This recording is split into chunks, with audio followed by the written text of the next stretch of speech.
Então, Danilo, dependendo da realidade, Mércia e todos que estão aqui nos assistindo, dependendo da realidade que você está vivenciando, você consegue usufruir do custo de vida mais baixo de Portugal e receber um salário espanhol, que é mais alto. O salário mínimo espanhol é mais de 1.000 euros, por exemplo. Naturalmente, o custo de vida também é maior. Então, a gente precisa ter essa atenção, ter esse cuidado. E o teu planejamento, ele começa por essa decisão. Você tem que estar ligado nas oportunidades de trabalho e é como se você fizesse ali um círculo, desenhando todo o entorno que você pode eventualmente escolher a região para morar. Dessa forma, o que vai acontecer? Você vai ter um custo de arrendamento mais baixo, porém você vai ter um deslocamento um pouco maior. Quer ver uma outra coisa que vai impactar diretamente no teu planejamento? O tamanho do imóvel que você quer. Aqui em Portugal usa-se a sigla T, T0, T1, T2, T3, T4, T10, e assim vai. O que seria isso? É a tipologia. Ou seja, é uma, digamos, o que a gente chama em algumas regiões do Brasil de kitnet, né? Seria um T0. T1 é com 1 quarto, T2 com 2 quartos, T3 com 3 quartos e assim sucessivamente.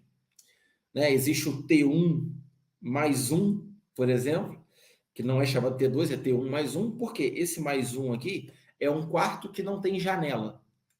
Ok? Aí eles não consideram como um quarto, mas é um espaço ali, como se fosse um quarto, como se fosse um quarto de serviços e tal, mas que dá para, dependendo do caso, alguém dormir e tal.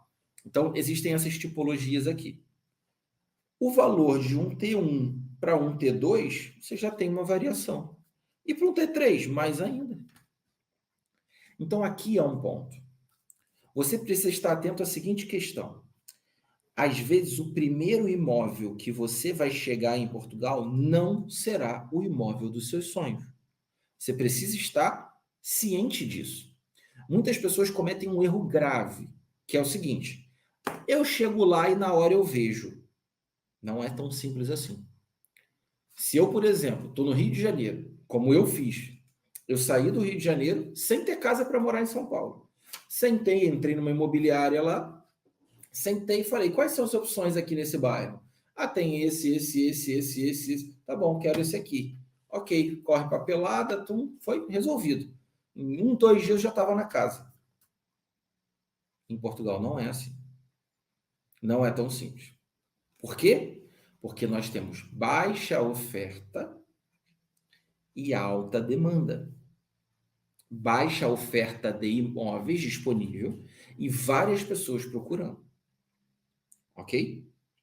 Então, o ideal é você já sair do Brasil tendo um imóvel.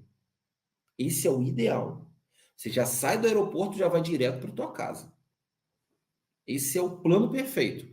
E aí é aquela dica que eu sempre dou. A gente tem a imobiliária, tem a Minha Morada. Você já consegue fazer um relocation, sair do Brasil já com o imóvel garantido. Você já vai direto para tua casa. Você não vai para hotel, para hostel, para Airbnb, que você vai gastar uma fortuna. Você vai direto para o teu apartamento.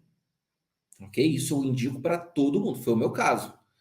Né? E a gente não tinha minha morada ainda, mas eu já tinha nossos advogados aqui, eles fizeram visita para mim, fizeram análise de contrato, vistoria do imóvel, fizeram tudo. Eu já cheguei do aeroporto direto para minha casa. Pô, fantástico, fantástico. Não fiquei em quarto, não precisei. Por quê? Porque eu fiz um planejamento para conseguir isso. Hoje a gente consegue dar essa assessoria através da Minha Morada.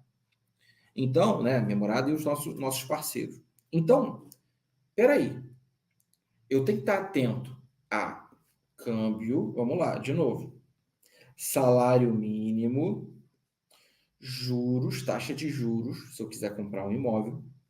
Eu preciso estar atento à questão de mercado de trabalho, e aqui cada caso é um caso, ok? Cada caso é um caso.